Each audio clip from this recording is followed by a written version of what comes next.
நம்ம இன்னைக்கு கல்யாண வீட்டு உருளைக்கிழங்கு மசியல் எப்படி பண்ணுறதுன்னு பார்க்க போகிறோம்.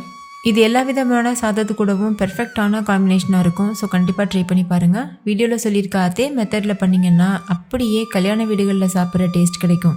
ஸோ மிஸ் பண்ணிடாமல் ட்ரை பண்ணி பாருங்கள். ஹாய் ஃப்ரெண்ட்ஸ், என் பேர் Abhi. Welcome to Indian recipes Tamil. வீடியோக்குள்ள போகிறதுக்கு முன்னாடி நம்ம சேனல் இந்தியன் ரெசிபீஸ் தமிழை சப்ஸ்கிரைப் பண்ணிக்கோங்க. கூட இருக்க பெல் சிம்பலையும் கிளிக் பண்ணிக்கோங்க.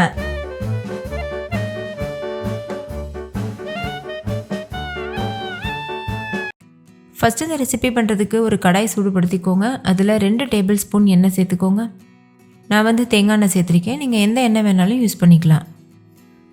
எண்ணெய் நல்லா சூடானதுக்கப்புறமா 1 டீஸ்பூன் கடுகு, 1 டீஸ்பூன் சீரகம், இது ரெண்டும் சேர்த்துக்கோங்க. தாளிதம் நல்லா புரிஞ்சக்கப்புறமா 1/2 டீஸ்பூன் அளவுக்கு பெருங்காயத்தூள் சேர்த்துக்கோங்க. பெருங்காயத்தூள் சேர்த்துட்டு ஸ்டவ்வை லோ ஃப்ளேமில் வச்சுருங்க. பெருங்காயத்தூளும் நல்லா புரிஞ்சதுக்கப்புறமா 2 பெரிய சைஸ் வெங்காயத்தை பொடியாக கட் பண்ணிவிட்டு சேர்த்துக்கோங்க. நீங்கள் சின்ன வெங்காயம் சேர்க்குறதா இருந்தால் 1 கப் அளவு சின்ன வெங்காயத்தை கட் பண்ணிவிட்டு சேர்த்துக்கோங்க. இது கூடவே கொஞ்சமாக உப்பு சேர்த்து நல்லா வதக்கிடுங்க. உப்பு சேர்த்து வதக்கும் போது வெங்காயம் சீக்கிரமாகவே வதங்கிடும்.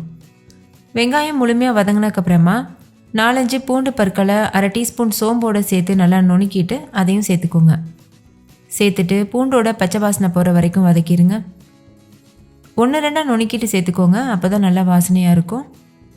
வெங்காயம் பூண்டு எல்லாம் நல்லா வதங்கினதுக்கப்புறமா 1 பெரிய சைஸ் தக்காளியை இந்த மாதிரி கட் பண்ணிவிட்டு சேர்த்துக்கோங்க. சின்ன சைஸ் தக்காளியாக இருந்தால் 2 சேர்த்தா கரெக்டாக இருக்கும். சேர்த்துட்டு இதையும் நல்லா வதக்கிடுங்க. தக்காளி நல்லா வதங்கிருச்சு. இந்த ஸ்டேஜில் 1 டேபிள் ஸ்பூன் மிளகாத்தூள் சேர்த்துக்கோங்க. நீங்கள் நார்மல் மிளகாத்தூள் சேர்க்குறதா இருந்தால் 1/2 டேபிள் ஸ்பூன் சேர்த்தா போதும்.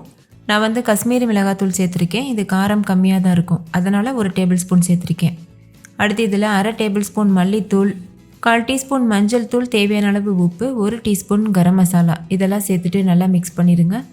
ஸ்டவ்வை லோ ஃப்ளேம்லேயே வச்சுக்கோங்க. மசாலா கறி பிடிக்கிற மாதிரி தெரிஞ்சதுன்னா கொஞ்சமாக தண்ணி தெளிச்சிட்டு மிக்ஸ் பண்ணிக்கோங்க. நம்ம எண்ணெய் நிறையா சேர்த்துருக்கிறதுனால இந்த ஸ்டேஜில் அடிப்பிடிக்காது.